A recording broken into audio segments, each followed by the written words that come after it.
opinion that more concessions are needed to boost capacity of business owners and ownership of the project. When you do what you are supposed to do for that host community, the host community will defend with their last blood the pipeline. So whatever it is government will do, it will continue to commit itself, to the protection, of those national assets, including this one. Possibilities for the gas pipeline project are endless, and expectations are high that Niger State will soon reap dividends of the project. Dauda Mohammed, NTA News. Thank you, Dauda. Sadly, traders and shop owners at the watermelon axis of the Marian Market in Calabar, Cross River State, are counting their losses as that section of the market was raised at about 9 p.m. on Friday, after close of business. Correspondent Ode Alenyo, who visited the scene of the incident, reports that no life was lost, but goods including food items worth millions of naira were destroyed in the inferno. It was a Black Friday night for business and shop owners at this axis of the Marian Market due to the fire that destroyed goods worth millions in 8 parts. Some of the victims of the inferno narrated their ordeal amid tears and called on government, organizations, and public-spirited individuals to provide succor for them to enable them to regain their means of livelihoods. I lost a lot. And this is where I feed my family. This is where I feed my family. And nobody to help me. But I have to say nothing. He had to help those people, let him help us. Some eyewitnesses attributed the cause of the fire incident to a spark from electrical installations. Because of some kind of illegal connection here. And properties worth millions have been lost. Of our staff trying to document the status of those who have been affected to see how government can come into to help those who have been affected. Effort to speak with the Cross River State Director of Fire and Rescue Service to comment on the issue was unsuccessful. In Calabar, Ode Alenyo, NTA News. And Ode's report concludes the news segment. It's back to Patience and Cecil on Weekend Deal. So much, nta2. Welcome back to the Weekend Deal Studios. Okay, we'll start with our papers, and I'll begin with Sunday Sun. I'll start with a story by the side of the masthead, and it says, New Southeast Police Command. Author Eze, Monarchs hail Buhari. That story is on page 12. And below that, Ngige Forts, Nigerian Employers Consultative Association on the suspension of the Nigerian Social Insurance Trust Fund. That story is on page 5. The biggest headline here says, exclusive, PDP will zone presidency to North in 2023. That is said by Gabriel Suswan, ex-Benue governor, reveals party's options, explains why Senate is probing power sector. Okay, underneath that, that story is on page 19, and right underneath that is fears, challenges as flights resume Wednesday. Airlines regulators give assurances, physical distancing still nagging headache. That is on page 4 and 5 of the Sunday Sun. And right beside that is a sad story here. It says, coronavirus, Governor Otom's wife, son test positive. God heal all of them. Governor Umahi's aides too, as Ikpeazu recovers. God Almighty heal them all. By this side, 2 stories I will take. 2023 presidency. President of Igbo extraction will foster national unity. That is on page 20 and 21. Honora President, it's said by Honora President Igbo Ekwelu. Okay. Okay, and then there's a picture here of a girl. She says, she's an actress. She says, sexual harassment real in Hollywood. Nollywood, sorry. Mubawa actress. Okay. Okay, we'll now go to the Sunday Independent, and again I begin with the stories on top of the masthead. Buhari APC killing Nigerian with taxes, that is by secondaries. And then Bayelsa Assembly probes Dixon's Moribund Maritime Academy. Moribund Maritime Academy, that is on page 27. And the biggest headline here is anxiety as COVID-19 grips top politicians, families. Umahi AIDS test positive. Governor hands over to deputy. Benue State First Lady, son, Chief of Staff, Head of Service, SSJ, 29 orders test positive. Oyetola orders lockdown of 4 local governments from Tuesday. Ikpeazu survives pandemic attack. How BBN exposed ghost workers in Kwara. EFCC advised government to move workers' account from microfinance banks. That story is on page 17. And right below that, we have alleged serial kidnapper killer Ndubisi arrested in Port Harcourt. Kills customers in the name of business. That story is on page 18. Banks' profitability keeps sectors stronger than peers. That is said by a financial analyst apparently, and that story is on page 26. And then my last story is Abdulrazak swears in new PAMSEC helps on prudent teamwork. That is on page 5. Cecil, that's all I have. All right, Pat, I'll take on the Sunday Telegraph, and just above the masthead I have the story, CBN debits banks 111 billion naira for CRR default. That story is on page 4 and 5. And next to it, coronavirus droplets can survive in aircraft, says the GMD president. Advises that passengers be declared virus-free 48 hours before boarding. Now, this is getting serious. Gabriel Suswan, real reason government can't cancel power sector privatization. You find that story on page 20, and that's part of our interest this morning on Weekend Deal. And now the big story below the masthead, patients may pay for doctors' protective equipment. You find a story on page 2, 6, 7, 8, and 30. And it goes with the rider, as dearth of PPEs hit government facilities. And other riders, it's a lie. We have enough personal protective equipment in all hospitals, says the minister.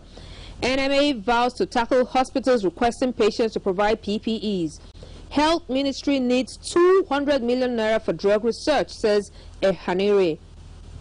Easing interstate restriction ill-advised, says Professor Femi Babalola. Hand sanitizers may kill sperm, cause death in children, says medical experts. Hope rises as drug reduces death rates in hospitals. All right, 2023 presidency. APC may dump National Working Committee zoning arrangements is official on pages 3 and 26.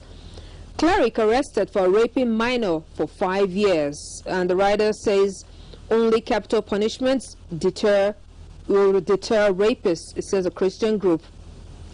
Akere Doluto, okay, asking me to step down is laughable. With the writer, government has 21 days to hand over to me, says Ajay. You find a story on page 3. And just below all this, we have how NURTW leaders are collecting government's revenue. That story is on page 16. Governor Umahi, Autumn's wife, AIDS test positive to coronavirus as Ikpeazu tests negative. And then the last one there, the story that has trended for quite a while, a week now, alleged hush puppies link with PDP should be probed, says Nabane on page 26 and 30. And with the writers, this is political blackmail, says Atiku. Fraudsters acquaintance arrested for $50 million fraud. All right, so let's move on to another paper, and this time is for our sporting fans and the Sporting Sun. Bang Bang, Ihienacho revives Fox's top 4 race. You find that story on page 2. Saka shines as Arsenal guns down Wolves. Mikel attracts West Brom's interest. And we also have a story that says summer transfer, Man City contacts Messi. We are ready for battle, says Chukwueze. Page 2. Oshoala blast calf over Alcon, also on page 2. Gattuso, Osimhen will bring quality to Napoli's attack. Osimhen will bring quality to Napoli's attack. Guardiola, De Bruyne's best in the world. Mourinho battles Sarri for Milik. Mourinho battles Sarri for Miliki. Tennis star Tiafoe tests positive for coronavirus. And there's the last story there, just beneath today's fixtures. And if I don't take it, some of the Chelsea fans in the studio will not let me leave. And the story says, Blues reclaim 4th spot as Chelsea 3, Watford 0. I'm not going to say that again, the Chelsea fans, I'm sorry. All right, so that ends our newspaper review this morning. So, you know what, Patience, I think let's go on to having our discussion, but that will be just after we take this break. The main way coronavirus spread is when infected people sneeze and cough. Small droplets of fluid expelled by cough or sneezes are laced with viruses looking for new respiratory tracts to infect. When a sick person sneezes around someone who is healthy, the virus can land in the nose, mouth, or even the eyes, causing an infection. Symptoms can include fever, cough, shortness of breath. Symptoms may appear within 2 to 14 days. Seek medical advice if you develop symptoms and have been in close contact with a person known to have COVID-19, or if you live or have recently been in an area with ongoing spread of COVID-19. This message is brought to you by the Nigerian Television Authority, NTA, Africa's largest television network. In this time of despair, our country, Nigeria, needs us now more than ever. We stand a chance to save our great country, Nigeria. A chance to rise up from this pandemic stronger and better. What will be the gain if we do not learn from other countries and observe the lockdown to stop the further spread of the virus? If we loosen our guards and allow this virus doom our very existence, then what have we gained? This is the call to every Nigerian to unite as one and stop the spread of this deadly virus. Stay at home and stay safe. Remember, the virus doesn't move unless we move. This message is brought to you by the Nigerian Television Authority, NTA, Africa's largest television network. The number of the COVID-19 cases in Nigeria is increasing daily, with many more tests ongoing. The battle of testing, isolating, treating, and attending to the affected persons rests heavily on the shoulders of our health workers, constantly putting their lives on the line and at risk to contain this virus, save and protect the lives of millions of Nigerians. To these health workers, we at the Nigerian Television Authority, NTA, on behalf of millions of Nigerians, say a big thank you for all that you have done and are doing. To the security agencies enforcing the lockdown and every other frontliner, we say thank you for putting your lives on the line to save ours. There is no amount of words that can quantify our gratitude. Thank you. This message is brought to you by the Nigerian Television Authority, NTA, Africa's largest television network.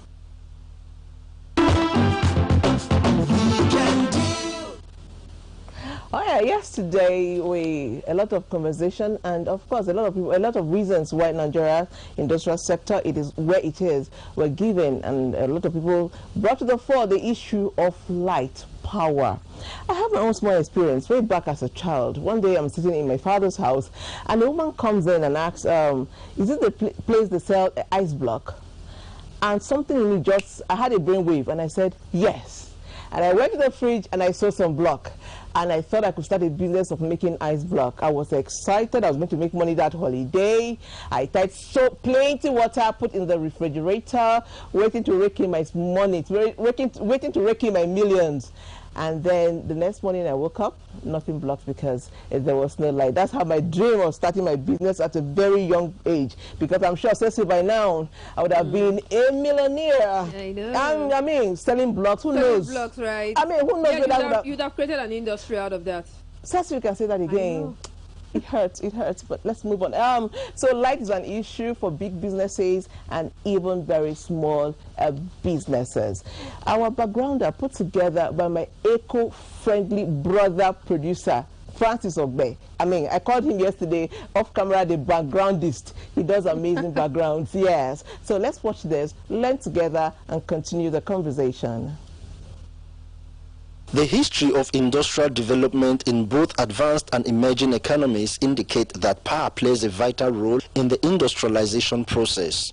Energy was a major driver of the English Industrial Revolution, and no country has been able to initiate and sustain an industrialization program without access to good, stable, and affordable power supply. Power is very, very important for technological development, if we will provide power for that purpose. And what power we need in Nigeria to achieve that is already in Nigeria, believe you me. If it is for the purposes of industry, let's direct our national grid to the industrial parts of this country or create industrial clusters where it is necessary. So we can do that in Calabar, we can do that in Lagos, we can do that in Port Harcourt, if we are serious about industry. Technological industry. Success in promoting industrialization in Nigeria depends largely on the extent that the government can effectively deal with the energy challenge which has and continues to constrain the development of domestic enterprises. We have a problem of power. We cannot provide power across the country, but believe you me, with the number of technological industries we have in Nigeria as we stand right now, the power we have is sufficient if we can ration it and dedicate it to those purposes deliberately. We should be able to say, okay, this is what we have done with power, this is what we need more power to do. All development and emerging economies have used industry as the key driver of modernization. Industry is what creates the platform that attracts capital and technology. Without industry, a country's economy cannot evolve and sufficient jobs will not be created. Also, getting Nigeria on the path to widespread sustainable industrialization through the empowerment of its legitimate private sector companies is the key to finally unleashing its full potential. While the private sector plays a critical role, lack of access to stable and affordable power supply has also been their challenge to effectively participate in the growth and development process of the nation. Besides, poor access to affordable finance is another factor that militates against private sector's contribution towards Nigeria's industrialization plan. 90% of the people that need power in Abuja needs it simply for the purposes of lightening and for the purposes of domestic use. 90%. Not for industry. And I keep saying, if we have whatever megawatts we have, can we split it by 2 and say, or split it by 3 and say 1 of this megawatt will be completely, 1/3 of this megawatt will be dedicated completely to industrialization and technological development. Cluster it in the part of this country that requires it. And tell anybody who wants to do a company, who wants to produce or manufacture, who needs electricity to site their company in those areas. We can start with that. The rest of it can then be distributed for domestic purpose. But if you lump all this power together and share them between people who need them for domestic purpose and people who need them for industry, you take them as if everybody needs them domestically, you bring them as if everybody needs them domestically, then you don't have priority. Industrialization is a journey we must all undertake, for it will create the jobs and wealth to make Nigeria achieve the fullness of its potential. We know all the stores. We just don't know the industries that produce the processing equipment for us to develop ourselves in such a way that we can be as competitive as those people we travel to their country to buy undies, to buy shirts and ties, to buy shoes. It's a shame, really. So I don't know why we shouldn't have a Walmart in Nigeria. Why we shouldn't have a Tesco in Nigeria. But then we all travel out to just go to those cheap common shops simply to buy groceries. Today, Weekend Deal beams a setlight on the state of industrialization in Nigeria and what we all stand to benefit if Nigeria is fully industrialized. Indeed, we stand a lot to benefit if Nigeria is fully industrialized. And we'll attempt at the course of this program to discuss the many areas concerning industrialization and power. Now, Lagos, of course, apart from being the center of excellence, being the land of aquatic splendor, is a land of industry. Used to be a land of industry, but many of such industries in Lagos have either folded up, some have relocated. I remember growing up in Lagos, when we moved from Maitu towards Alaba Suru and just going down towards CMS and all that, you see a lot of industries, Eleganza and the others. But many of these industries, you know, today are either non-existent or they have moved away from their place of primary abode. Why are these industries relocating will be our focus of the next report put together by NTA Channel 10 in Lagos. Lagos, being the most popular city in Nigeria and all of Africa, is one of the fastest growing cities in the world. It is the economic hub for all states and a major financial business center for all of Africa. The Center for Excellence has a rich history of big economic growth and transformation. Lagos is financially viable, generating over 75% of its revenues independent of federal grants derived from all revenues due to a large number of industries, and generates the highest internal revenue of all states in Nigeria. Today, Lagos has emerged as a major hub for the headquarters of national and global industries. Despite the heavy industrial activities in the state, there are reported challenges with some industries. What challenges do industries generally face in Lagos State? The first point has to do with the cost of production. The cost of production of our manufacturing industries is very high. And you know, business is about competitiveness. If you are not competitive, you cannot be sustainable. If you are not sustainable, then you have to pack up. So that is the problem that many of our industries have been facing. In spite of these notable challenges, Lagos has managed to generate revenues from a variety of industrial sectors, including manufacturing, transport, construction, and wholesale and retail businesses. What is the state of industries in Lagos? Many industries are heated as a result of this pandemic because they could not produce, and those that are willing to produce could not even get raw materials. Raw materials are skyrocketed because they cannot bring in raw materials, and many of the companies are just struggling. They're just struggling. Some are lucky to startups and begin to do hand sanitizer, nose mask, and every other thing. But the main core industries, they are heated. They needed help. What has happened to all the industries, especially in Ilupeju, Oregun, Agbara, among others? This state of affairs must not be permitted to persist for faster economic advancement of Lagos in particular and Nigeria in general. What is the way forward?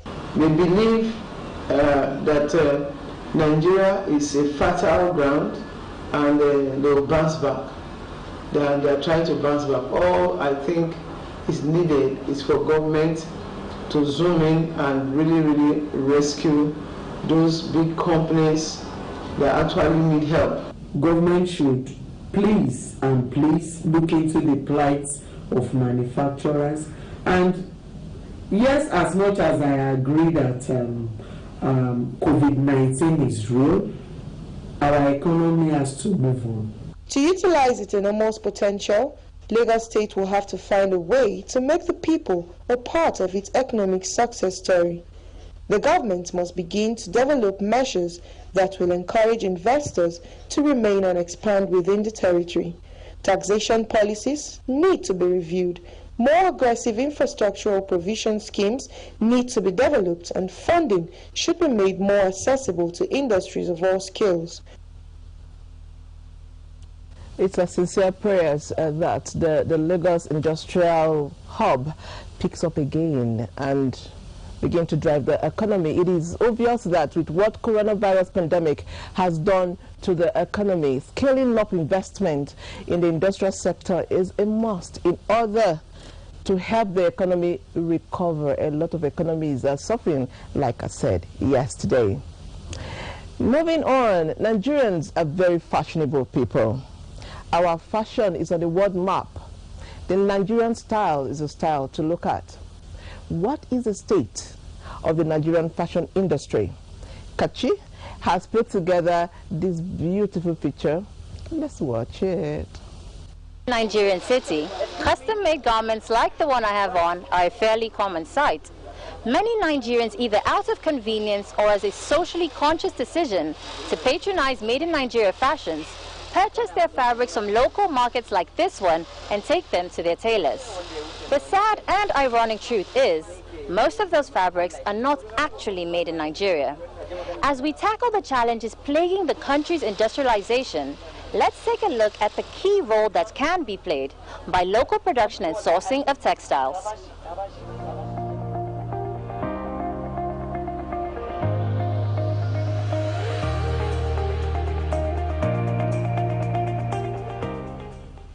Textiles was the second after government in employment of labor. In fact, in those days, in the 80s, people would prefer to work in the textile than NNPC or CBN. So to show you how the sector was thriving and improving on the economy of this country, it generated about 12% of GDP to the country. Today, even the whole manufacturing in Nigeria is only 4%. So each region had textile industry in those days, and they were sufficient for Nigerian consumption. That went on very well until during the military era, and there was the lifting of ban on importation of textiles. So the same became so massive that along the line also smuggling came in. Citing a lack of options and quality control as major issues, many Nigerian fashion designers source their fabrics internationally from Asian and European countries like China and Dubai. Even African print fabrics are largely manufactured outside of Africa. While the fabric for my dress was purchased at a local market and sewn by a local tailor, it was probably manufactured in China or India, finding its way into the local markets by illegal smuggling.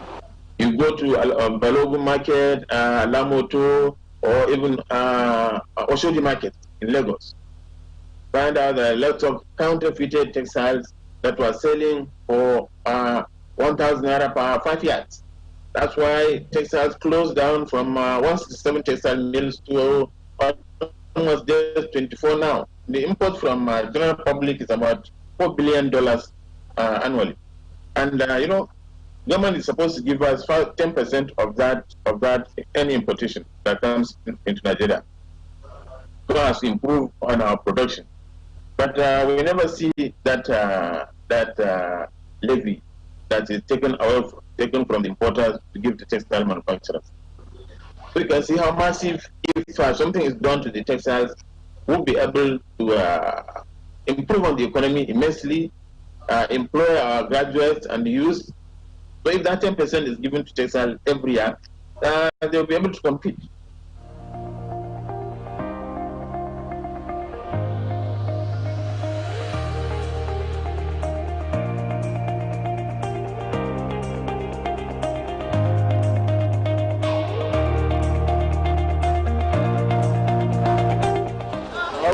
the cotton, textile, and garments industries be positioned to contribute significantly to Nigeria's economic growth?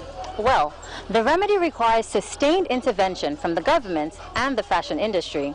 From cotton farming to textile mills, with the government encouraging production and expansion, merchants, designers, and consumers can actually sustain this process by sourcing for textiles and fabrics that are actually made in Nigeria.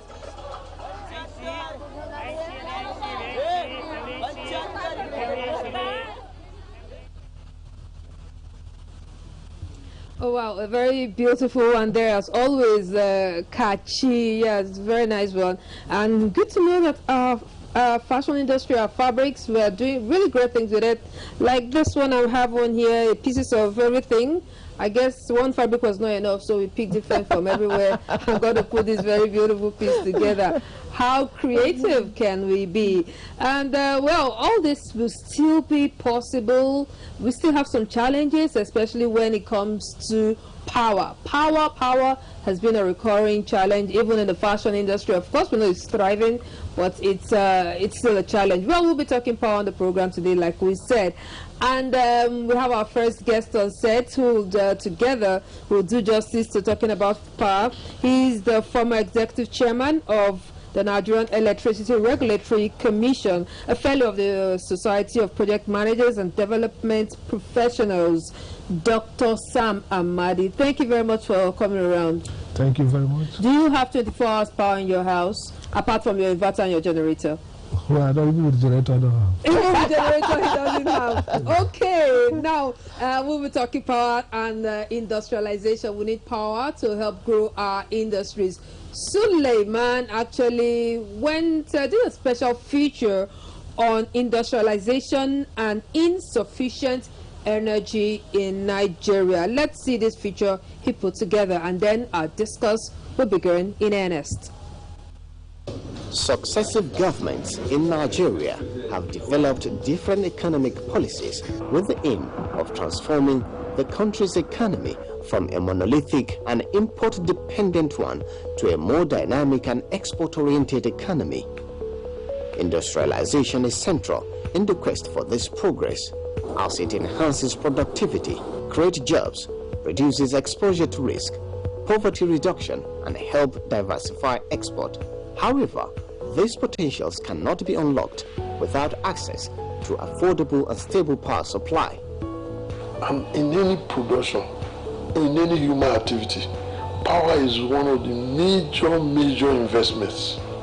And if I have $100 million to invest, and I have to spend half of that generating power, the man who went to Singapore is already ahead of me. Energy is instrumental in the industrial development of any nation. Any considerable deficiency will involuntarily lead to low manufacturing capacity utilization rates, low competitiveness of manufacturing firms, and lack of growth, most especially the SMEs. According to World Bank survey, 71% of Nigerian firms use generators. This private energy generation, according to another survey, adds 40% to the cost of goods produced in the country. Power cuts also impose additional costs on firms in terms of wastage of raw materials and deterioration of machinery. This high cost forced some industrial corporations to either shut down or relocate to neighboring countries, resulting in job losses and significant setback on domestic and international investment. You must have industrial parks. We should have it in every local government, every state capital, every major city, so that government will be able to, working with the private sector, provide an enabling environment where that people can minimize their costs in production. That's the only way out of this. Chinese, that is how they started, and that's what they are still doing today. The Turkish are doing the same thing. In a bid to ensure availability, affordability, and reliability of energy, the Nigerian government unbundled and privatized the sector. The success of this move is still being debated, with some concluding that the power sector cannot function effectively if prices set by relevant authorities for gas and electricity are so low such that the suppliers cannot cover their costs. And the discos, the current rate at which they sell light is below the cost of the energy they get. So there's a whole lot of problems. And most of the people that also bought those discos, they didn't have cash. They rely on bank loans. So they are now caught. Almost all the discos in Nigeria have been taken over by banks. And in fact, I know people who invested in disco will be very happy today for government to take it back from them because they are heavily in debt. So if a man that is also sick is the one to provide you light, what kind of light will you get? And we have situations where some discos are even rejecting light. Nigeria depends heavily on gas, oil and hydro for power generation, but has potential to generate electricity through solar and windmill. For industries, the power for industries are usually, the demand is usually, quite high. They consume a lot of energy, so the grid will be the appropriate.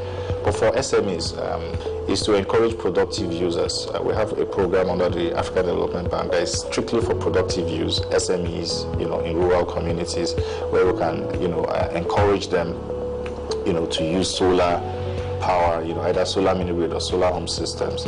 It is worthy to note that the recent flag-off of Ajaokuta, Kaduna, Kano natural gas pipeline will add value to efforts being made to resolve the energy challenge in the country.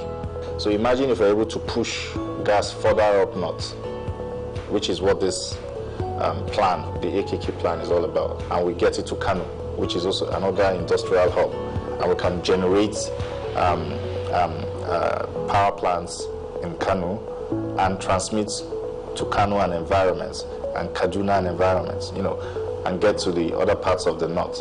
So, transmission losses would reduce because we can now have like catchment areas and regional blocks for, the power. Three things. You must work on your infrastructure in terms of roads, security, and power.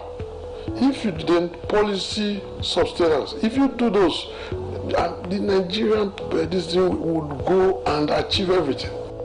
Industrial firms in Nigeria certainly have other challenges, but if efficient and reliable power is made available, they will surely have a very solid foundation to build on.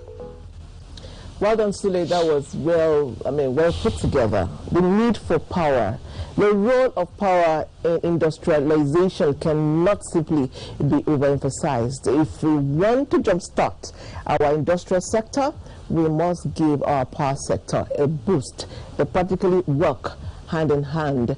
Our feedback line is on the screen. It's open, and send us your questions, send us your suggestions.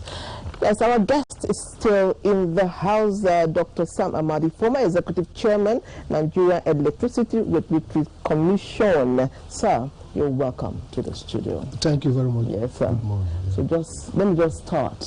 What are we not doing right as far as power is concerned? Maybe everything. Plenty, anyway, at least. Well, I think what we're not doing well is, first is maybe we're not building strongly on previous efforts. That's number one. Two, maybe we're not being radical enough. There are certain radical moves we should have made. For example, when we started the reform in 2000 basically, there are certain strict disciplines should have been imbibed. Between then and before we privatize, we probably could have seriously improved the old NEPA. Some of the problem we have today with network, maybe even if it rains, the whole thing, kind of scatters. They say there's an issue between rain and electricity. Until we settle them, we have problems. Their relationship it's so bad. I don't know how we settle that. The gods will settle it. But the point is that if we had corporatized properly and invested them and improved them, then by the time we are selling now, we would have sold a much more organized sector, and they would have attracted more financially stronger investors. So what happened was that we are still keep running it undisciplined. We appoint politicians to run it and become making cow. And so by the time we privatize in 2013, we basically we're privatizing a dead entity, and then of course nobody had interest. So the people who are running the system today are not necessarily they're very bad people, but the people, they are valuable, people who could come in, and they borrowed money. That's what. So because they overborrowed, they didn't have capacity themselves. They were not major players in any industry power anywhere in the world. These are businessmen. Some of them are in banking, some are in real estate. They coupled together financing, go went to the bank, borrow money, and bought the assets. Federal government collected the money, used the money to pay off workers. So the money they collected was not invested back into the network. Okay, these people therefore cannot borrow again to improve.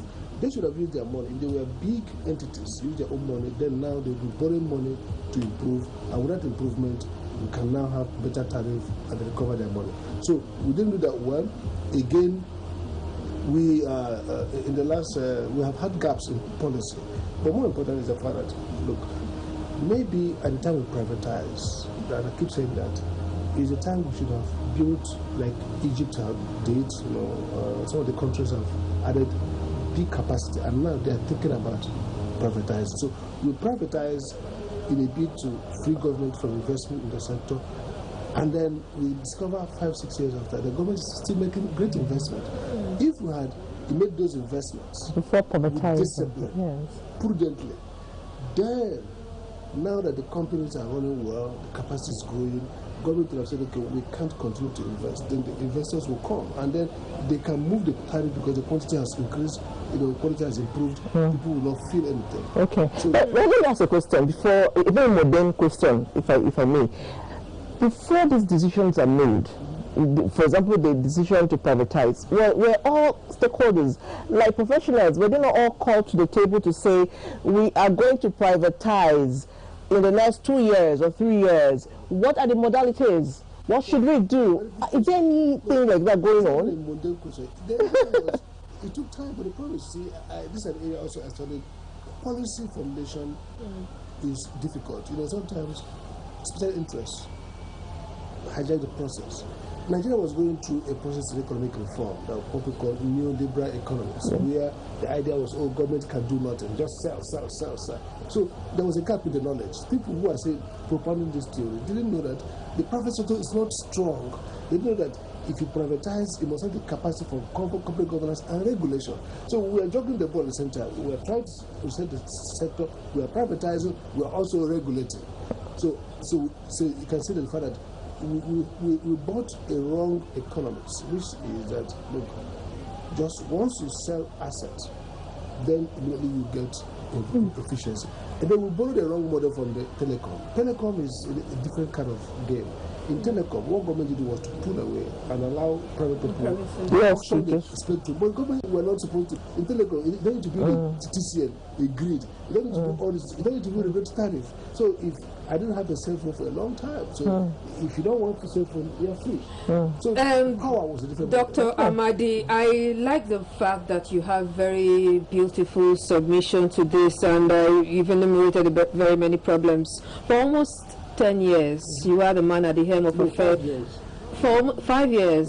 Yeah. Okay, you are the man at the 2015. Yeah, 2015. At the regulatory side of it. At the regulatory side of it. Okay, now you have the. What happened? What happened? Shouldn't Nigeria have your head on the chopping board right now for the fact that power is not sufficient? Our industries, because of that, have collapsed. Should we not have you crucified on set right now? I think they should actually have me crucify some people. Do you know why? Okay. Although, let's put it this way, the regulators are like a central bank. Okay. Their job is to make rules that guide those who play. Okay. They really put people who sold the asset where they did for public privatization.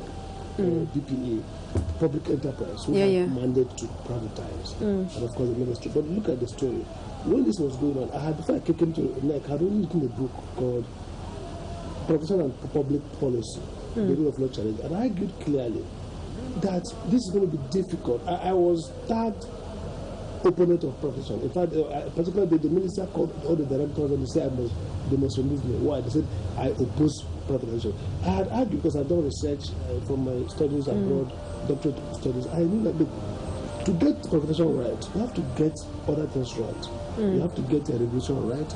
You have to get the system working, corporate governance, capital market. Because privatization simply means, look, we're going to give it to the private sector. Now, private sector's interest is not to grow industry, is to make money. in making money, they can do things, but then you have to have oversight. If you are privatizing, it didn't have. I was the first person that did the first accounting for the whole industry. There's no what do you call it? Corporate account. So audited account of the whole NEPA for many years. We did it under us. How can you privatize one efficient company? We don't have a database. Today, the operators are saying we don't have a clean customer base. We did the first metering inquiry. How many customers are metered? These are the basic things you should have done. That's why I said by now you can start privatizing.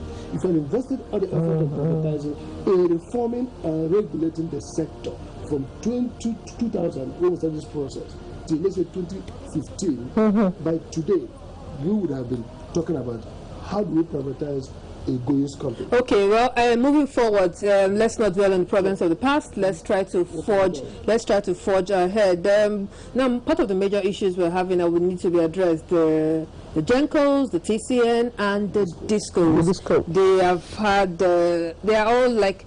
Okay, the Gencos are saying that we can generate sufficient power. The TCN doesn't have the grids to carry them. The Discos are there with their own whole different drama. You have been a professional in this. You have done research and everything.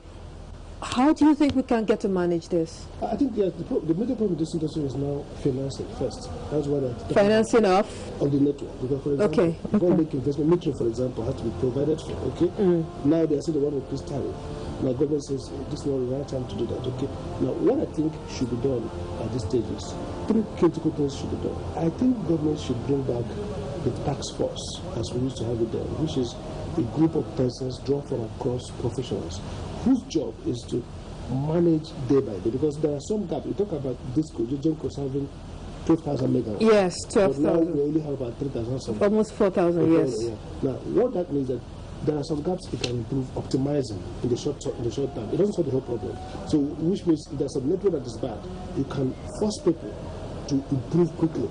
This is rain, eh? We're waiting for the Discos all to immediately their lives, go and clear the problems immediately. If they do that, they take in more power. So that's the short term. In the short term, get back a tax force. Whose job will be to be on people's back. The Discos? Yes, the Discos on their back to keep improving, so that it can take in more power, maybe get to 4,500. Yes. 4,500 to 5,000. Now, in the medium to short term, the regulator needs to now sit back and reset the industry in a way that they give them, okay, this is the minimum performance now, and be able to monitor.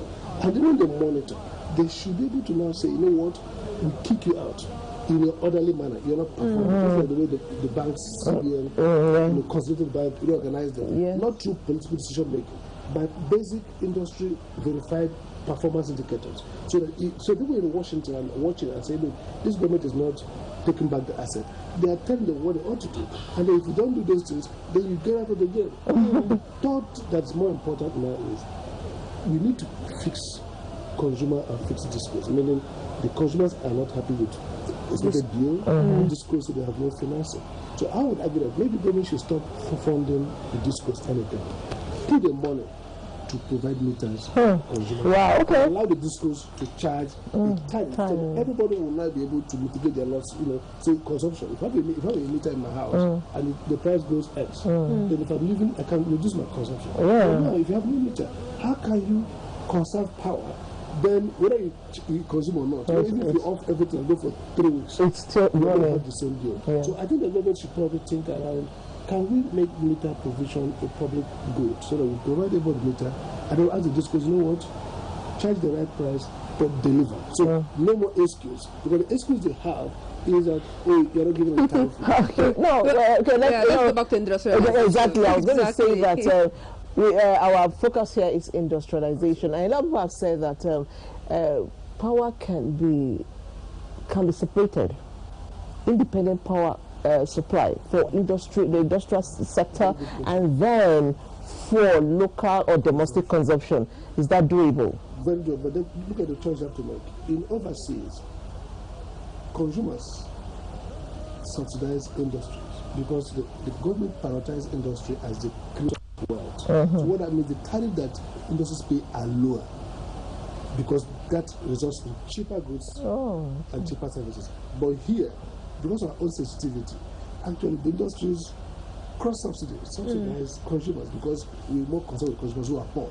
Now, what can we do? You see, about 40%, 30 to 40% is considered the energy cost of production. That means a company that's producing a textile, particularly that their cost is power. So if power is expensive and irregular, you already have made them commercially non-competitive against other people from other countries. That's why we lost the textile.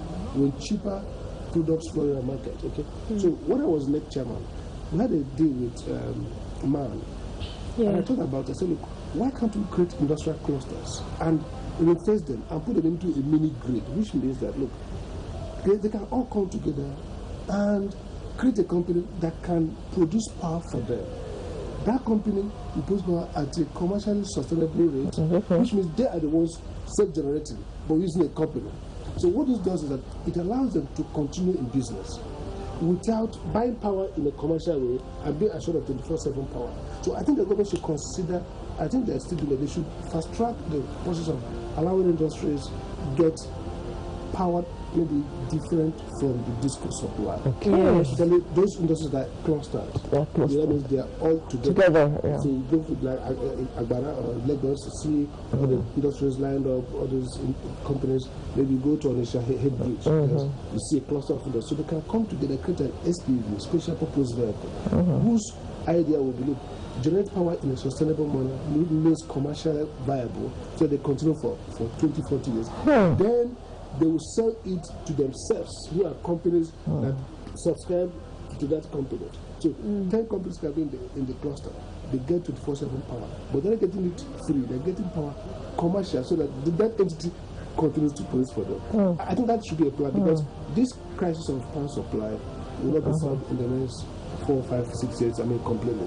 So why we enable industry, because that's part of our recovery post-COVID. The Minister of Finance has said that our crisis in Nigeria is not our debt, it's our revenue. We are not productive, we are not producing a lot. But if you are producing more, even if you grow, you have the GDP to sustain it. So we need to free power for industry. And this could be one way to do it. Well, I think that's well articulated. But alternative power. The world renewable energy, the world over. That's where everybody's heading. That is the fourth industrial revolution. I mean, are we even on that road at all? Have we started? We have enough sun. The sun in Africa can burn us. We have water, we have sun, we have wind. Everything. But the great fella told you, say water everywhere. But exactly. That is true. The same with sun. When we were there, we licensed up to now, they still licensed. There are many people producers on renewable. The problem with the renewable is that, look, 3 points. One is financing. You need to have money to finance, because the unit cost of some of this renewable is much more than gas and fuel and hydro as expected, because it's small production, it's modular production, it's more expensive. 2 is that government also gives a subsidy. But let me tell you the truth. Few countries in the world, apart from European countries like Germany and others, base their industrial development on renewable. Renewable is supposed to be complementary. So, for example, hotels can take off all their showers, their lightning on renewable, and use others. So what we should do is to keep on bringing renewable as we are doing small. The major power base of every country is either coal, hydro, or gas, except places like Germany, where they produce so much renewable and have storage capacity. So where are we with renewable? What are we with renewable? We have all the regulatory framework, the feed-in tariff. We are licensing, the blockchain has been buying certain contract for renewable. But renewables are usually in small buckets, so something like 10 megawatts, 50 megawatts, 100. You rarely have, so far, 500 megawatts. But today, there's zero renewable in the grid. But we have renewable that are being used as off-grid, meaning people are using renewables, solar system, solar panel, some even, but we are very close to getting renewable to the grid. But my caveat is, let's optimize. You maximize what you have. We have gas in abundance. We have hydro, which the government is doing a lot now for Nigeria and other places, which means let's use everything. Let's not wait until we become a green energy economy. Let's start with conventional energy economy. Other people, US major energy. The US are leading renewable, but the major supply is hydro and coal. I think there were some private energy companies in Lagos, the NASCO in Jos, and a few others. Yes. What happened? That's interesting because NASCO has been here since 1940 something. Yeah. And NASCO had a small area to manage both supply generate. NASCO is still there. By the time I left, NASCO is still there. But what has happened is NASCO was a ring-fenced place, just a focus on certain area. So NASCO and Georgia Disco, the way they collaborate, they're still there. Aaron collapsed in Lagos. But the point you told me that Nigeria today has licensed many so-called IPP, that is independent power producers. But many of them are struggling because you see, the price of power is not like something like cement. That can do billions of metric ton of cement, okay, and pack them in a warehouse, and then wait for the trailer to come and take it in the next 3 days if there's rain. Power cannot be kept that way. So what I mean that each of that IPP that got our license, they have to go and negotiate financing. They have to go and negotiate who will buy. The person who will buy will commit. That means as you are producing power, it can't produce any power except to have a buyer. Optical. So these IPPs are working hard to see if they can finalize their contract. So there are many Nigerian. By the time I left, we have already licensed about 33 independent power producers. We don't have so much time now. I don't know if Pat has message, but there's just this quick question. I hope you can answer in 30 seconds or 45 seconds. Do you think power should be on the recurrent or legislative list? Concurrent or legislative? I think it should be concurrent. And I think that at this point, can even unbundle NEC, the regulator. Let states or zones regulate consumer issues, and let the federal regulator regulate networks, regulate economic tariffs, regulate standards, so that there will be greater focus on consumer care at the state level. All right, Dr. Sam Amadi, former executive chairman, Nigerian Electricity Regulatory Commission, and for quite some years, and a fellow of the Society of Project Managers. Lecturer, basically, as a teacher. You have so many things. I know. He's a teacher. So obviously, from the way you have been talking, you have been speaking like a lecturer. I've been listening. I've been learning like your student. I know, Dr. Amadi, I'm good since I know that you don't have power like I do. So I'm safe. So it's not the big man at the top doesn't have power. I don't have. I have no power. All right, thank you very much. We were talking with Dr. Sam Amadi. We'll go on a break, and when we return from this break, the discussions will continue. Keep your messages coming. Also known as COVID-19, is spreading at an alarming rate all over the globe, including Nigeria. With the number of infected persons in Nigeria increasing daily, prevention is better than cure. Coronavirus has no cure. The virus spreads from one person who affects 2 persons, and by the time the affected person is isolated, the 2 persons have affected 4, and it keeps spreading. You must take preventive measures to save yourself and that of the people around you. Always wash your hands with soap and water. Put distance between yourself and others. Whenever you cough or sneeze, cover your mouth. Clean and disinfect surfaces. Stay at home if you're sick and contact the proper authorities. Together, we can cut down the spread of the coronavirus. This message is brought to you by the Nigerian Television Authority, NTA, Africa's largest TV network. Now believe this Koroti. You know if you touch black man, if you like gather the whole Niger come together, make the cough. Nothing. Which one you want? Give me V and D. I better get small pieces. How much you want to give her? Give me 200. Take your change now. You know what your change is? My people, this coronavirus, na serious matter. No, now wash your hands regularly. Come use alcohol-based hand sanitizer. If you no see water, wash your hand. Make una sit down for house. You see this virus, so it no get leg. Now we dey waka kurukere. No wakara make the virus for die. No forget say the betterment of our people.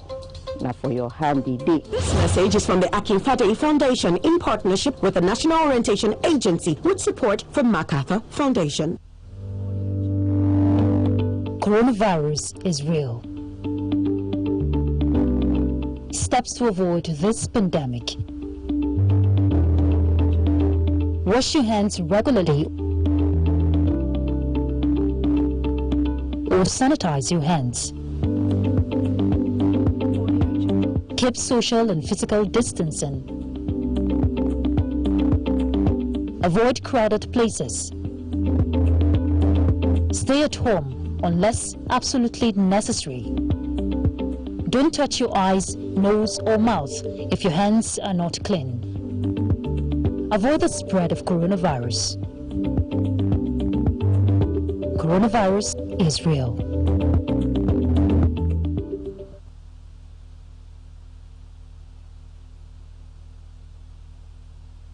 Nigerians, coronavirus is dangerous. It can kill. When you see this sign, high fever, cough, shortness of breath, drowsiness, pneumonia, don't panic, don't hide, don't embark in self-medication. Promptly visit the nearest medical facility. Report all cases to the nearest hospital. Prevention is key. Avoid contact with infected persons. Avoid crowded areas as much as possible. Wash your hands regularly. Use hand sanitizers. Your life is precious. Stay alive. Live long, live right. This message is sponsored by the Federal Ministry of Information and Culture and the Nigerian Film Corporation. Nigerian Film Corporation, powering possibility. Welcome back. If you're just joining us, anytime you join us is a good time to join Weekend Deal, because the deal is on from the beginning till the end. We are talking industrialization. We had a guy tell us the problems of the power sector and why it is not effectively driving our industrial sector. Well, we keep talking about it, and we hope that ultimately it gets resolved. Let's go over to Kebbi and see what the situation is with the rice industry. Nigeria's export diversification must call for the need to producing and promoting new export products to supplement the oil sector. The prospects are bright. They are very bright for export because what it entails for a country to export is to generate the volumes and also to generate quality that is required by the global market or the international market. In Kebbi State, the introduction of the Anko Borowa program by the President of the Federal Republic of Nigeria, Muhammadu Buhari, has significantly boosted the production of rice in the state, as well as springing up of rice mills of various capacities. These mills are processing not only for Nigerian market, but for export as well. When you look at what is happening, particularly in Kebbi State, you will know the country is going under serious revolutions in terms of economy. The civil servants, the business people, the youth, politicians, and everybody is going back to farm because they are now realizing it is the only solution to our problems. Rice as a staple food in Nigeria is currently enjoying a lot of attention from the public and private sector of the Nigerian economy. If you remember, after the launching of the Anko Borowa program, the production of rice in Kebbi State moved from 350,000 metric tons per annum to about 3.65 million tons per annum. So this is a large quantity that has been injected into the production in the country. And there are still opportunities and capacities to expand the production, and then the atmosphere is being made conducive. For instance, the state government under the leadership of Senator Abubakar Atiku Bagudu has been able to introduce a lot of mechanization. Tractors have been injected, power tillers have been injected. We have post-harvest threshing machines, multi-crop threshing machines. So this will enhance expansion of land, and then when you have machines processing your produce, it's natural you're going to improve on the quality. In recent years, Nigeria has witnessed an increase in rice production. Rice export can help boost the economy. in this trying time. We have collaborated with a United States Agency for African Development, and we have interacted on the international qualities standards that are required for our rice to enter into the market. We have enhanced the value chain of rice generally. We access improved seed, and then the practices that we adopt in production, we call them good agricultural practices, and then the introduction of mechanization into it. This generates a very qualitative product that will result in the final product being excellent to meet the international market. Although rice is still imported through illegal trade, the federal government, through the Nigerian customs, are currently taking the right measures to tackle that. If this policy is sustained, Nigeria can be self-sufficient in rice production and even export to other countries. Okay, good to know. Thank you very much, correspondent from Kebbi State. Of course, Kebbi rice is good rice. I know that Abeokuta rice also, the Ofada, yeah, is also very good rice.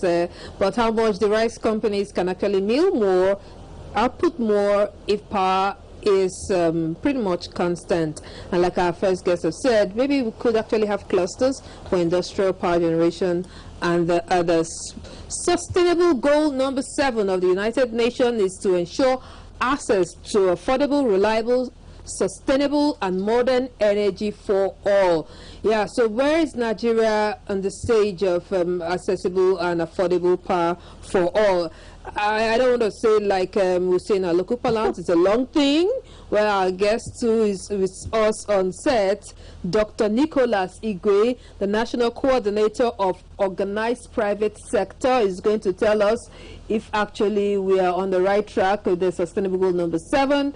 And he's also the Global Private Sector Representative for Sanitation Water for All by the UNICEF in New York, and he has quite a number of other intimidating resume to his credit, which I cannot rule out at this moment. I'll just say thank you very much, Dr. Amadi. I've met you on set again. Sustainable Goal number 7, on the scale of 1 to 10, where are we? Yeah, thank you so much. I think 1 to 10, maybe I would say we are in 6, number 6. And wow. My reason for saying that is because of the efforts. The efforts, which we should stop looking at the problems. We should start looking at the solutions that the government so far is putting in. So if you look at the solution and you look at the fact that it is doable, maybe let me take, for example, the issues of our sources of energy. Can we just take a pause there? Sources of energy, of power in Nigeria. All right, we'll take a pause there. Just hold that thought. I would really like to hear that. But that will be after we go on to Calabar. A correspondent from Calabar is taking a look at the industries in Calabar as regards energy, power generation. Okay, maybe we should just go on, Cecil, so that we can... All right, okay, I guess we should just go. So you can pick up on that thought and then we'll get ready with that. The reason why I said that is, I think my very good friend, Dr. Sam Amadi, said this. We have 3 sources, major sources of power in Nigeria. Before now, the previous government did not really look deeply into that and how the private sector can actually participate in making it a possibility. One is coal. We have almost 4 billion tons of coal deposit around Gombe, Kogi State, and Enugu State. And the government is looking at how they can exploit or they can explore the coal possibility in those states. Lafarge, for example, that is into cement, is actually powering their plant using the coal that is coal to energy, and is ongoing. In Kogi as well, Dangote is using coal to self-power their plants in Kogi State at the moment. Okay. The second is hydropower. Hydropower. The issue of hydropower has been ongoing since 1972. For 35 years, nothing happened. But this government, as you are aware, had put in a lot of efforts by bringing in almost 3 Chinese consortium to look into that. The investment amount is about $5.8 billion, which the Chinese company will be putting in almost 85% there. So it's already an effort, it's already ongoing. Okay. And if that Mambila power plant can be finalized in the next couple of years, it will be able to generate almost 3.05 gigawatt of electricity of power, which is about 3,050 megawatts that will go into the national grid. The other one is gas. I mean, Nigeria has almost 180 trillion cubic feet of gas in a deposit. Not too long ago, the president inaugurated $2.8 billion gas pipeline. Without the pipeline network, you will not have access to gas to generate the power. So these are efforts of the government. And I remember then in his speech, he clearly stated that he's challenging the private sector to participate in this. If that gas pipeline is finished, we will not be having any major issues when it comes to power, because we'll be able to generate enough power that the distributing or discos will be able to distribute to the end users. And the last one is I've mentioned coal, I've mentioned is also solar. Nigeria is blessed with abundant too much sun, in as much as we are not harnessing it. And maybe I'll come back to that in area of private sector involvement. Exactly. Okay, so basically, what is the role? You just asked yourself the next question. What is the role of the private sector? How do you picture in all this? The private sector is the engine of any economy, the growth of any economy. The private sector all over the world contribute to 90% of employment. The private sector, they're the only one that can generate taxes, revenue or tax revenue for a government. The private sector is the only sector, or not the only stakeholder in the any government that will be able to drive it. Now, when we talk about industrialization without private sector participation, we are making a mistake. The private sector, they are willing to come in. The only thing that this government has done, why it has not been very active, is because of lack of political will and creation of an enabling environment for them to come in. There are issues around maybe political risk, security risk, which has been an issue, but which the government is trying one way or the other to deal with. Let's even go to Akwa Ibom. When Governor Udom came into power in 2015, his major focus was public-private sector partnership. It's not public-private sector partnership in paper. It is implementing it and actualizing it. And he did that. I think Akwa Ibom used to be, when it comes to income or inequality, income inequalities, used to be the lowest. People were very poor there. They go to Akwa Ibom today. It's transforming Akwa Ibom. We have syringe industry in Akwa Ibom that can meet any international standard today. We have other industries. People are going in there. It's because of what? Because he has created, in fact what he did was to actually create a legal and regulatory framework that will enable the private sector to see that the political risk is no longer there. Security risk is no longer there. So once those things are created, private sector can come in and revolutionize the industry. If you ask many Nigerians, they'll tell you the meetings of when the government wants to involve private sector and roundtable discuss like that, it's usually some kind of tea drinking session, handshake, photographs, and somehow this never actually come to fruition. Now let's take a look at access to funds. Many of these industries collapsing have issues with access to funds apart from power. For instance, I've had some chat with some Nigerians in the diaspora who want to come back. Power is a major thing, and for others in Nigeria who are trying to grow their business, they say access to funds to achieve the much they want to do in their industries is a problem.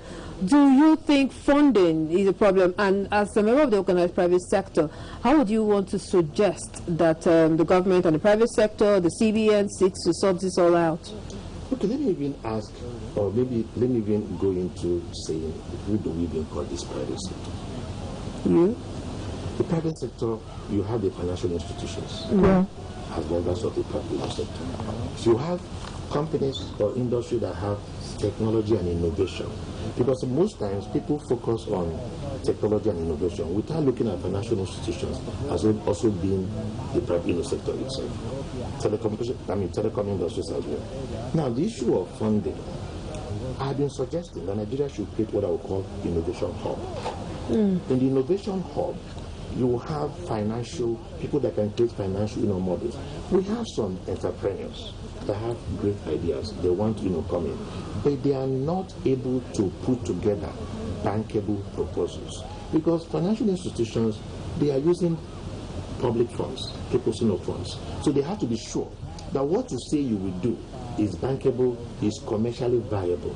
I don't think there are many investors who are looking for where to put their money, but they want to see clearly.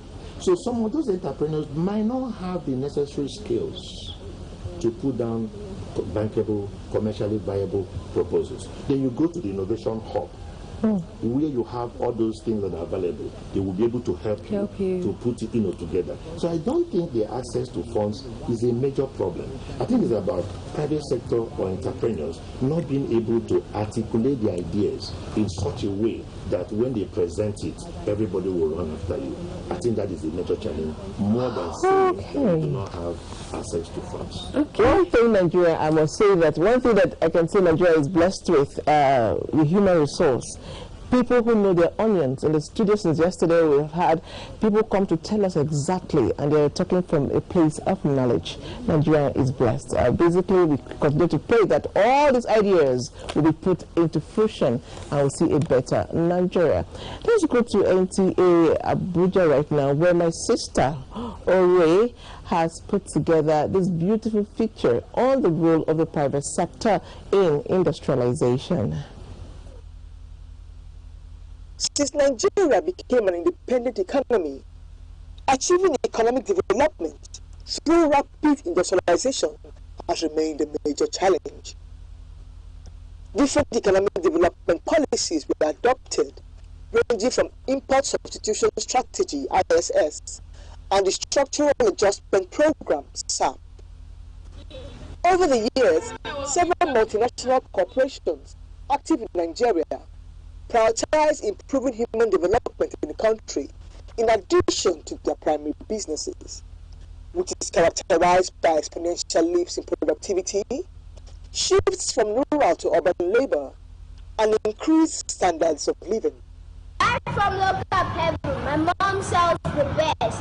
If you buy from local, industrialization can be considered the most important economic development in human history. Industrialization is just not one definition. Okay, when people are talking about industrialization, yes, it means development of probably different streams of your technologies, of your inputs, of your outputs. Okay, some nations, that's why you now have what we call full industrialization. Okay, and that's why you have what you call developing economies. It's all part of this industrialization. So when you're talking about the fully industrialized nations, those are these nations that have been able to convert their natural resources using their homegrown technologies into goods and services. We had not, as a country, put any conscious efforts into developing our local capacity, developing infrastructure. What we had actually done in the past was what economists will call, growth without development. Okay. When you talk about growth without development is when you now talk about people building your infrastructure, probably on contract basis. Okay, which was the economic model we practiced for a very long time. It's called the subcontracting in the economic model, where people just come in here, give you all the goods and services, bring all the technologies and all that. But I think with the new focus of governments, of trying to now ramp up research institutions under the Ministry of Science and Technology, and then start establishing outputs for us to start, talking about marketing research outputs, okay, or commercializing, research outputs. I think we're on our way, to now properly building what you might be able to call a sustainable industrial drive for the country. Nigeria is regarded as a developing nation in the world today, not only because of the involvement of the public sector, but the strong participation of private-owned institutions. The National Bureau of Statistics, NBS, listed Lagos, Akwa Ibom, Ondo, Oyo, Rivers, Kano, and the Federal Capital Territory, Abuja, as the best investor-friendly destinations in the country, with the highest level of industrialization as at the first quarter of 2017, where private companies and firms played a pivotal role in the race for economic development.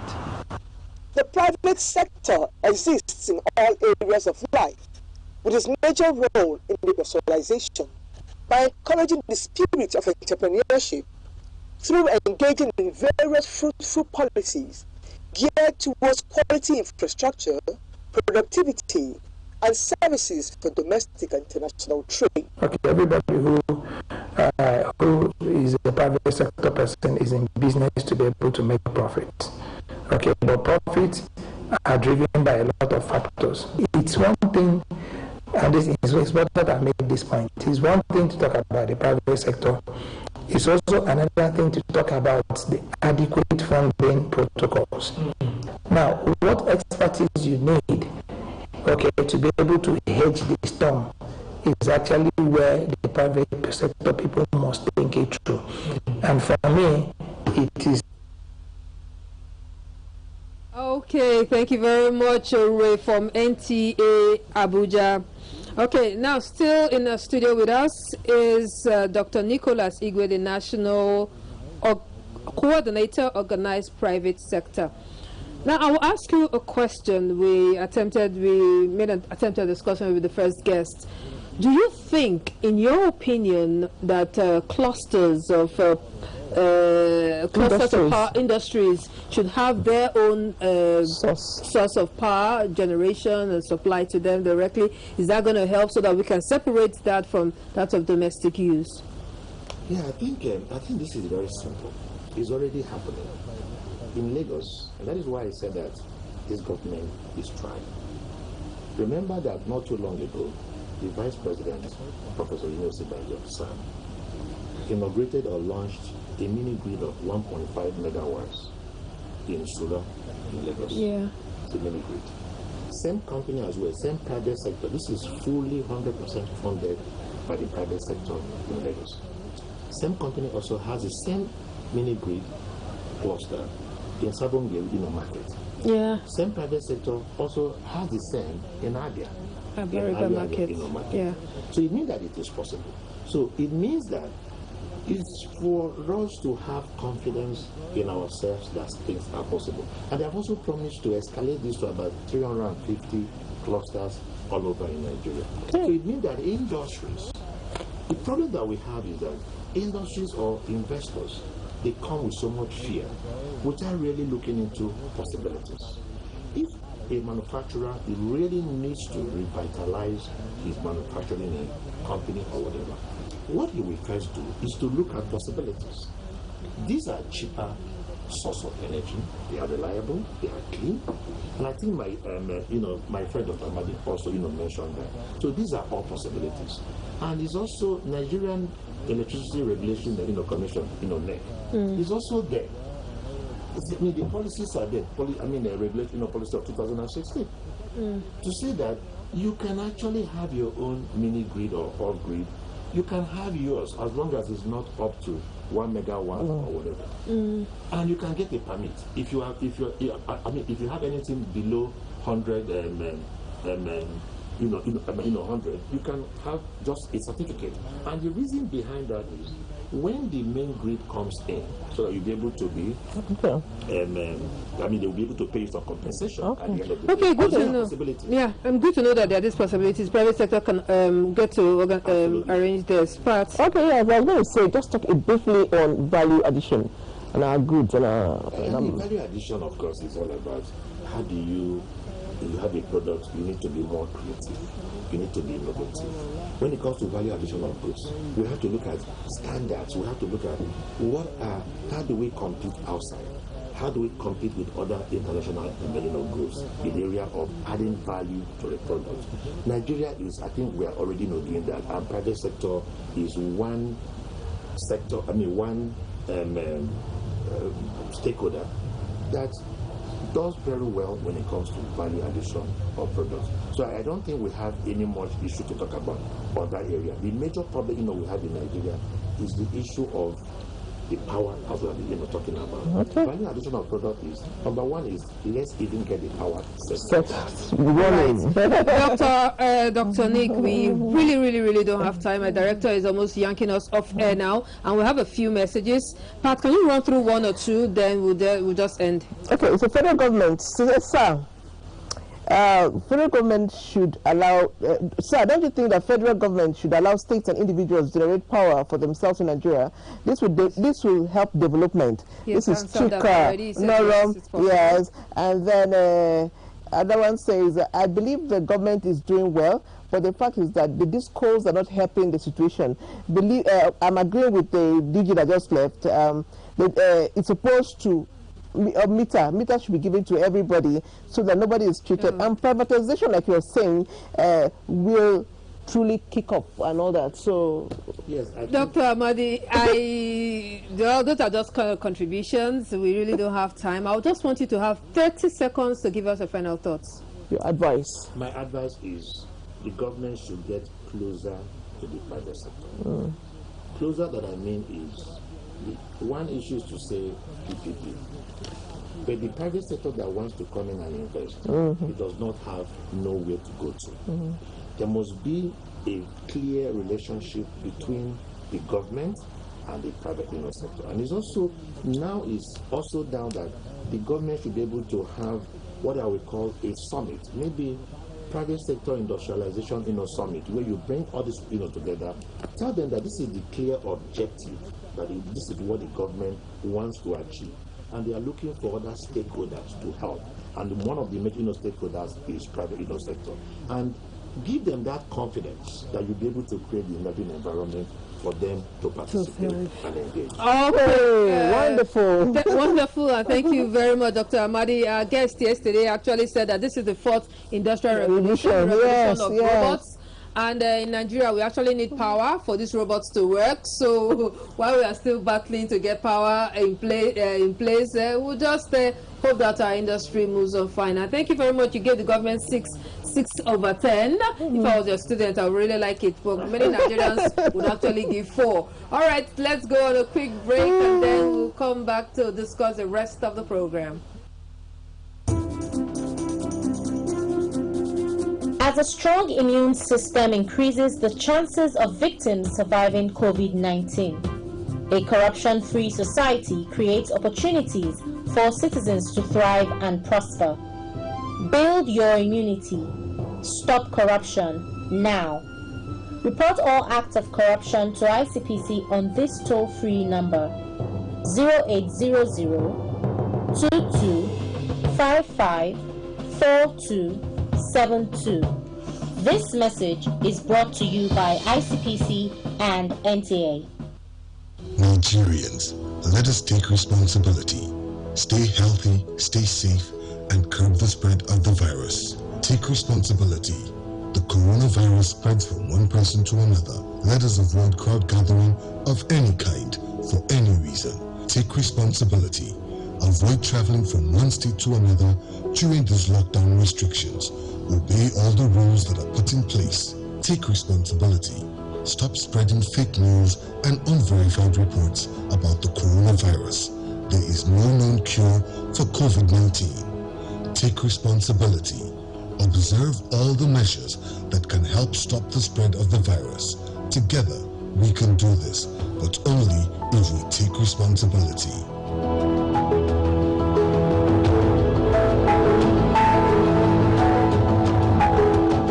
This message is brought to you by the Nigerian Television Authority, NTA, Africa's largest television network.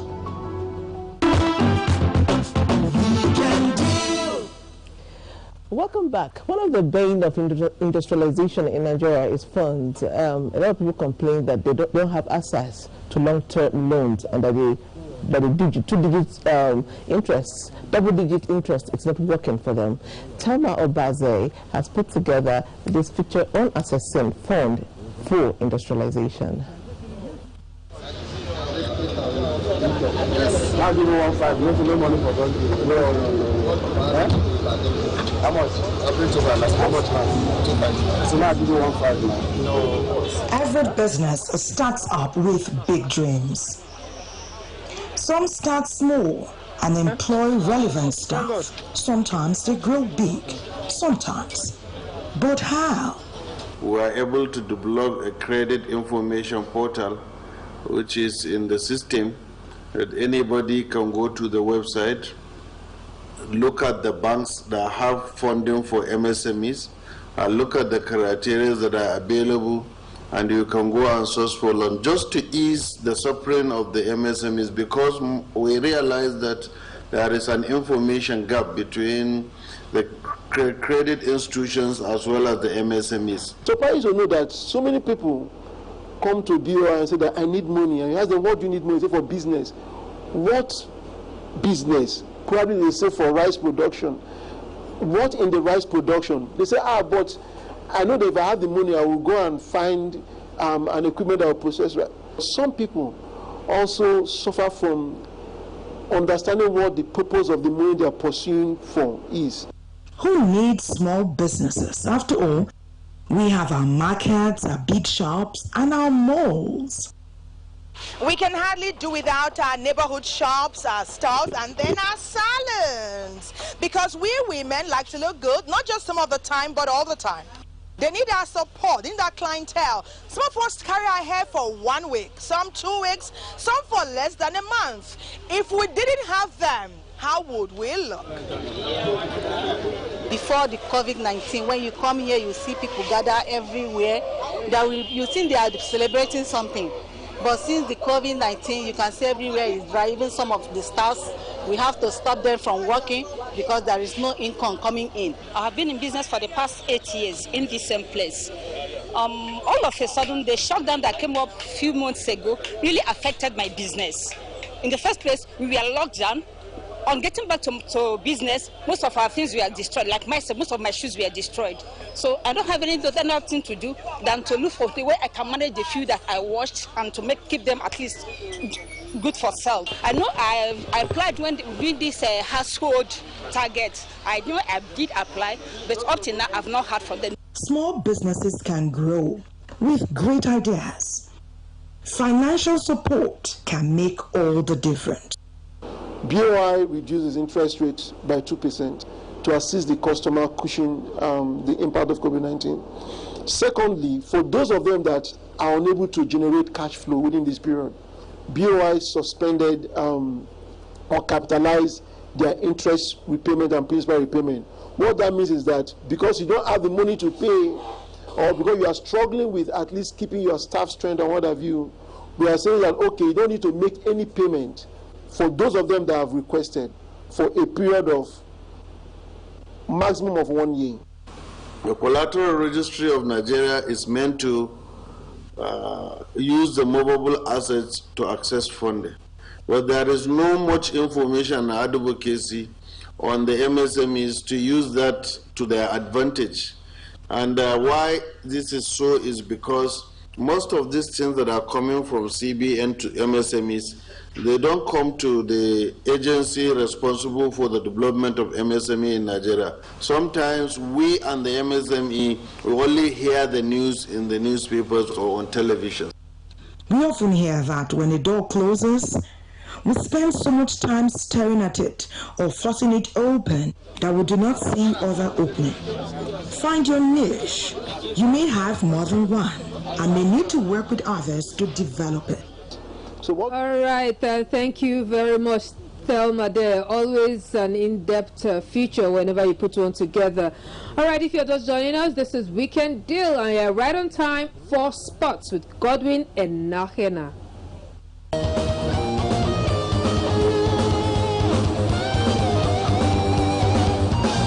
Hello.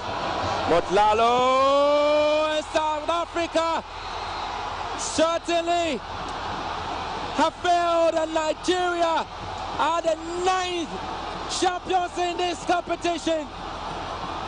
History for Nigeria, 9 times champions, and the very first time an expatriate coach has picked them to win the title.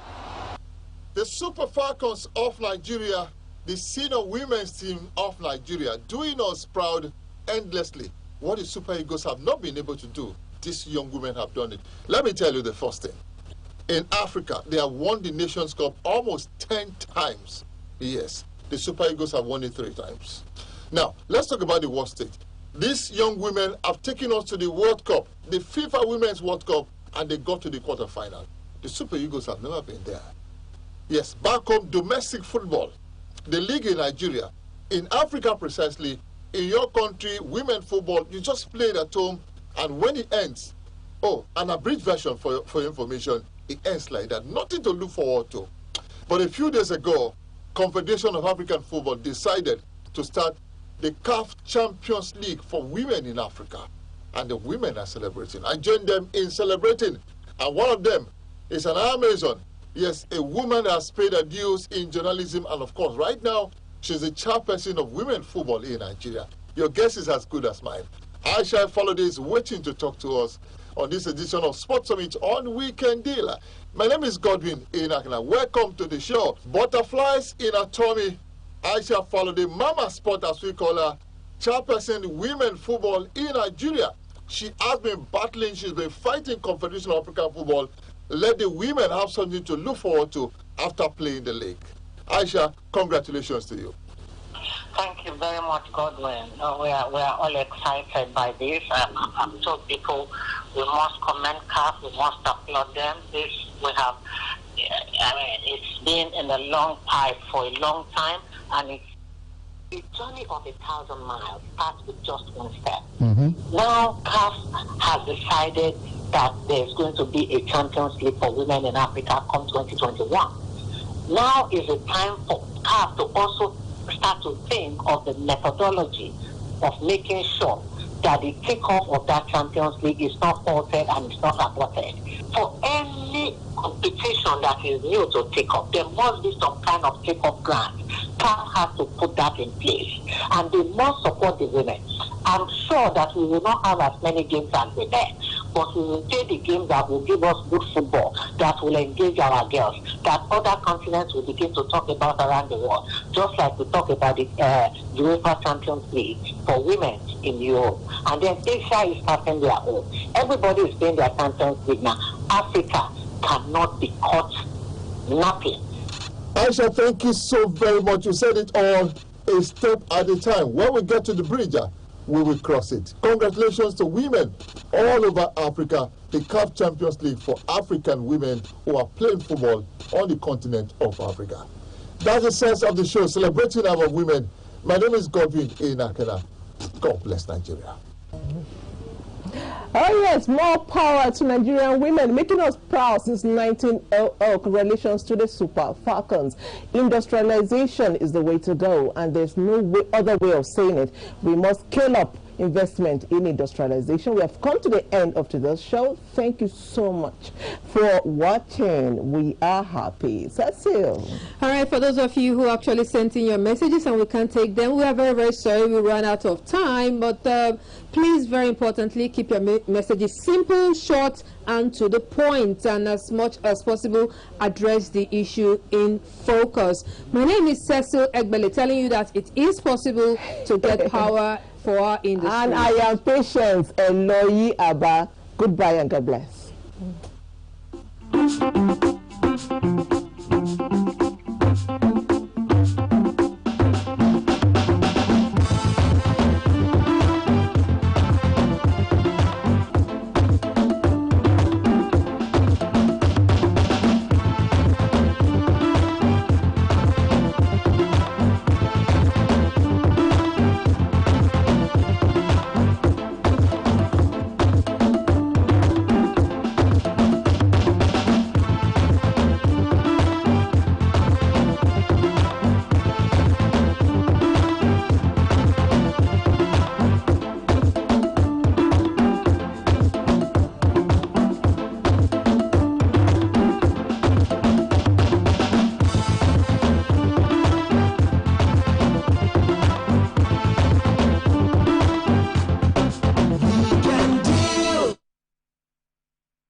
Hello guys, it's your girl Ayo Vincent, and we are here live on the Artist Top 5 on X2D TV. So today I'm going to be sharing with you guys my all-time favorite top 5 videos. So stick around to find out.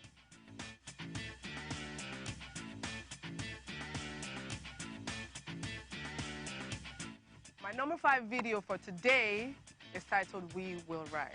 And indeed, we will rise. It's a beautiful song of inspiration featuring Flo Rocka, Falabi Newell, Joe Deeb, This Shalom, and my humble self. Oh yes, and the phenomenal Ellie Scott. You will like this one. Stick around, don't go anywhere. We'll be right back.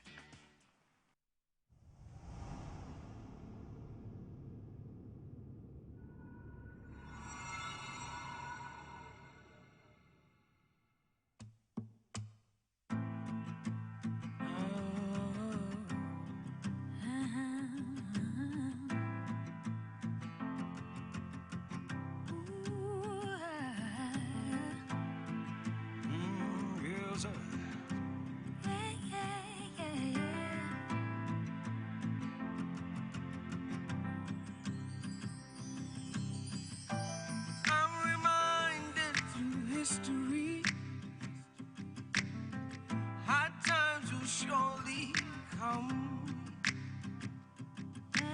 Well, it's okay to be afraid. Don't be afraid, no. This too will pass away. Take a breath, you are still alive. Through the pain, keep up the fight. Lift your head up to the sky. Everything will be alright. We will, yes, we will surely rise again. We will see the sun shine again. Oh, we will, yes, we will walk through this darkness. Yes, we will surely rise again. Oh, surely rise again.